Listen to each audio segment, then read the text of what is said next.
Halo guys, come back my YouTube channel. Oke guys, kali ini kembali lagi ya bersama saya Dayanti. Nah, di sini saya kembali lagi menemani kalian selama 15 menit ke depan. Nah, oke, udah lama ya saya udah nggak nge-up video lagi. Tentu kali ini saya akan menemani kalian dengan pembahasan topik yang sangat menarik. Jadi untuk kalian jangan skip video ini, apalagi anak-anak muda gitu, jangan skip ya guys, tonton sampai habis, ingat itu. Dan jangan lupa juga buat subscribe dan share video ini. Oke, kali ini saya akan membahas mengenai review terkait workshop bagi anak muda ya.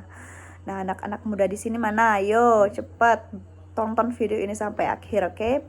Nah, jadi workshop ini itu diselenggarakan pada tanggal 30 November tahun 2022 di acara Indonesia Fact-Checking Summit 2022. Nah, jadi di sana itu ada dua pemateri. Jadi dua pemateri ini masih sangat muda dan juga kreatif, pintar, cerdas, serta cantik ya, ganteng juga, ada cowoknya itu loh guys. Jadi kalian para cewek itu pasti suka dengan pemateri-pemateri yang memang asik dilihat gitu. Oke. Jadi mereka itu bernama Kak Nabila dan juga Kak Andovi. Nah, pada waktu workshop itu membahas mengenai politik di Indonesia dan juga mengenai konten di media sosial. Nah, jadi terlebih dahulu kita membahas mengenai politik ya. Nah, di mana kita itu sudah tidak asing lagi ya mendengar apa itu politik. Setiap melihat berita di media sosial, di TV, itu politik itu sudah tidak jauh dari pemimpin-pemimpin di Indonesia ini. Nah, tentunya di mana di Indonesia ini politik itu tergolong sangat penting ya, apalagi menjelang pemilu. Pasti seringkali kalian mendengar yang nama partai politik. Dapat kita ketahui bahwa partai politik ini dibentuk oleh sekelompok masyarakat. Nah, sekelompok masyarakat ini membentuk partai politik bukan dasar dari paksaan seseorang, namun di masyarakat ini membuat partai politik ini itu dikarenakan sukarela. Ya, dikarenakan juga mereka semua itu memiliki tujuan dan visi yang sama sehingga partai politik itu terbentuk gitu. Nah, jadi partai politik ini juga dapat terbilang mampu memperjuangkan kepentingan bangsa dan negara karena di dalamnya itu mengenai pemerintahan ya, serta memelihara keutuhan bangsa. Nah, jadi tidak selalu partai politik itu berada pada posisi negatif. Tentu ada positif yang memang terbentuknya partai tersebut gitu kan. Banyak juga di luaran sana yang bilang partai politik itu seperti ini, seperti itu, kayak gitu ya. Nah, jadi itu ya definisi partai politik yang secara singkatnya. Nah, lalu kan sering kalian mendengar itu partai politik dengan pemilu dengan partai politik kayak gitu. Jadi apa sih pentingnya partai politik dalam pemilu itu? Oke, sekarang kita bahas ya. Nah, pemilu itu merupakan sarana bagi masyarakat untuk ikut menentukan pemimpin dan arah kepemimpinan negara atau daerah yang ada dalam periode tertentu. Nah, jadi ketika adanya pemilu ini, kita semua itu bebas menyuarakan suara kita, hak kita untuk memilih. Jadi bagi kalian yang memang sudah bisa mengikuti pemilu ini, jangan pernah hilangkan hak pilih kalian. Dan tentunya dengan pemilu ini, kalian itu bisa melihat pemimpin mana yang harusnya kalian pilih. Pemimpin mana yang memang benar-benar mampu menyuarakan hati kalian kayak gitu ya. Nah, jadi ketika demokrasi mendapat perhatian yang luas dari masyarakat, Penyelenggaraan pemilu yang demokratis ini menjadi syarat penting dalam pembentukan kepemimpinan sebuah negara ya. Karena pemilu yang demokratis ini yang memang harus terjaga gitu agar benar-benar jujur gitu ya. Pemilu memiliki fungsi utama untuk menghasilkan kepemimpinan yang benar-benar mendekati kehendak rakyat. Oleh karena itu, pemilu merupakan salah satu sarana legitimasi kekuasaan. Nah, seperti yang tadi sudah saya katakan bahwa dengan pemilu ini kita diharapkan untuk benar-benar memilih pemimpin mana yang memang mampu menyuarakan hati kita, seperti itu. Lalu peran apa saja sih yang terdapat di partai politik tersebut? Nah, jadi peran partai politik dalam sistem perpolitikan nasional itu merupakan wadah seleksi kepemimpinan nasional dan juga daerah tentunya. Nah, pengalaman dalam rangkaian penyelenggaraan seleksi kepemimpinan nasional dan daerah melalui pemilu membuktikan keberhasilan partai politik sebagai pilar demokrasi. Nah, partai politik ini telah memberikan kontribusi yang sangat signifikan bagi sistem perpolitikan nasional, terutama dalam kehidupan masyarakat Indonesia yang dinamis dan juga sedang berubah-ubah gitu.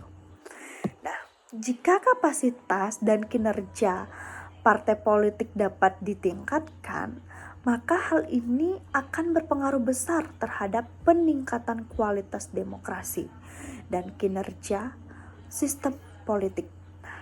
Jadi oleh sebab itu peran partai politik ini perlu ditingkatkan dari kapasitasnya, dari kualitasnya, dan kinerja kerjanya agar dapat mewujudkan aspirasi dan kehendak rakyat yang meningkatkan kualitas demokrasi. Nah, jadi partai politik ini memang harus mewakili kehendak rakyat, suara rakyat, sehingga nantinya kita itu dapat meningkatkan kualitas demokrasi kita, seperti itu. Nah, jadi kita bisa lihat sebelum adanya pemilu, tentu adanya kampanye besar-besaran bagi calon-calon pemimpin. Nah, setiap kalian mau menjelang pemilu, pasti banyak banget kan ngelihat di media sosial, pamflet dan juga poster-poster itu banyak yang bertebaran di dunia maya dan juga di lingkungan kita ya. Nah, itulah kampanye yang dilakukan oleh para pemimpin yang memang akan mencalonkan dirinya sebagai pemimpin nantinya, seperti itu. Itu adalah strateginya agar seorang pemimpin bisa mendekatkan diri terhadap masyarakatnya. Bisa dilihat oleh masyarakatnya bahwa kepribadiannya itu mampu meyakinkan masyarakat bahwa dirinya itu baik sebagai pemimpin, seperti itu. Nah, kita bisa flashback lagi ke calon presiden pada tahun 2019 lalu ya, kampanyenya masuknya. Jadi dengan majunya teknologi, kampanye sudah dapat dilakukan di media sosial. Dari dulu itu semenjak teknologi berkembang dengan pesat itu sasaran kampanyenya memang di sana ya. Karena selain selain cepat, praktis pula, bisa diakses oleh siapapun yang memang memiliki telepon seluler dan juga memiliki akses internet ya. Nah, jadi kampanye dengan menggunakan media sosial juga dinilai lebih jauh, lebih efektif dan efisien. Nah, terutama menyasar kaum menengah ke atas. Nah, dibandingkan dengan kita melakukan kampanye konvensional, yaitu menggunakan atribut partai politik dan beroperasi di ruangan terbuka. Jadi banyak juga yang memang pemimpin-pemimpin calon pemimpin itu melaksanakan kampanye terbuka ya, konvensional itu dilakukan, terkadang kurang efisien juga karena banyak juga yang memang kurang memperhatikan adanya kampanye itu. Nah, jika dilaksanakan melalui media sosial, itu juga terkadang ada jeleknya. Nah, ada terkadang oknum tertentu yang memang sengaja menyebarkan hoax atau informasi yang memang tidak pasti kebenarannya. Sehingga di media sosial itu banyak yang mengakses, seperti orang tua, dan juga anak muda yang memang kurang teliti dalam melihat informasi ya, membaca informasi. Nah, jadi media sosial ini seperti halnya sarana yang sangat mudah untuk menyebarkan berita bohong, konten negatif, serta kampanye hitam. Nah, kalian tahu kan kampanye hitam. Nah, itu yang sangat berpengaruh sekali ya bagi calon-calon pemimpin dan juga orang-orang yang memang melihat berita tersebut terkadang memiliki pikiran yang buruk terhadap pemimpin yang memang sudah dipercayai terlebih dahulu, karena kan memang perang kampanye melalui media sosial itu mudah dan cepat, sehingga orang-orang memang tidak teliti melihat berita itu, tidak mencari kebenarannya, akan mudah terpengaruh seperti itu. Nah, namun demikian untuk menumbuhkan kesadaran terhadap konten negatif tersebut, tentu kita harus bersikap apatis. Nah, harus mempunyai kepedulian terhadap lingkungan sekitar.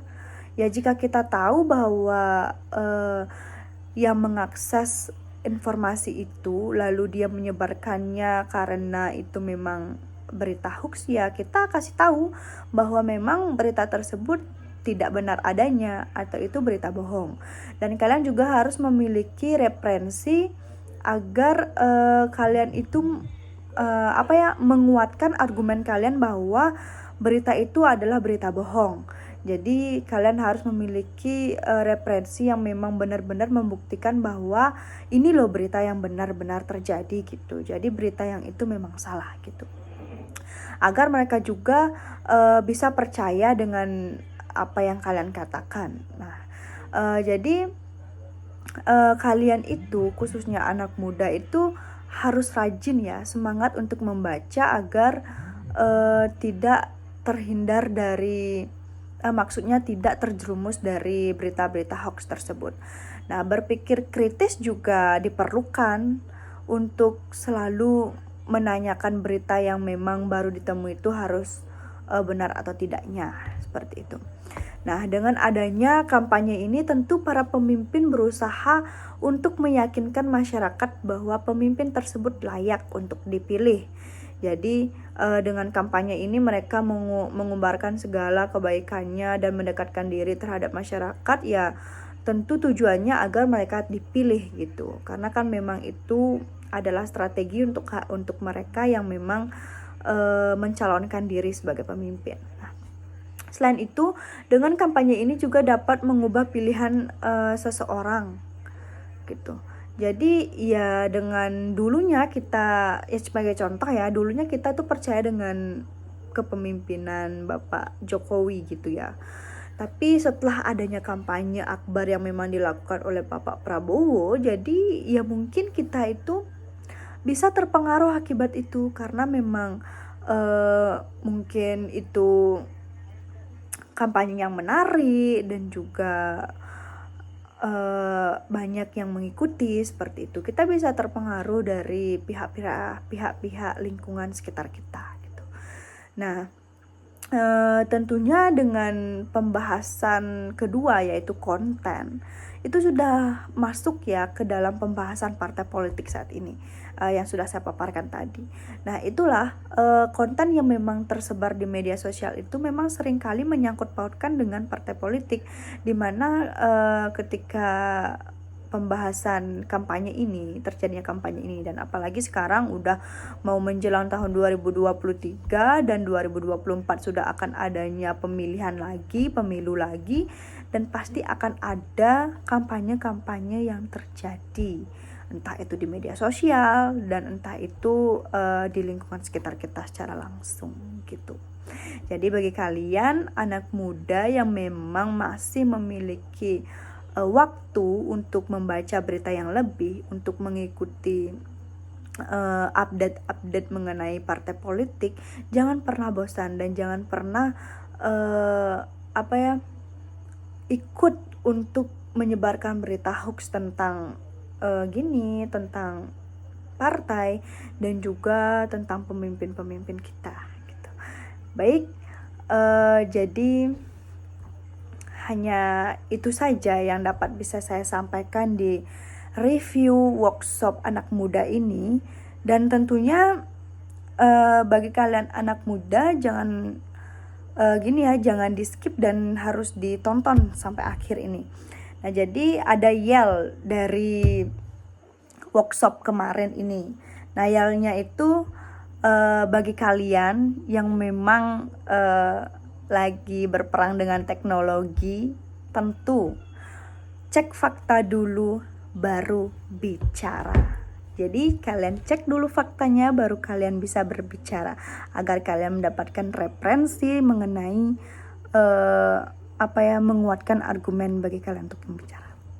Bye bye, sampai jumpa.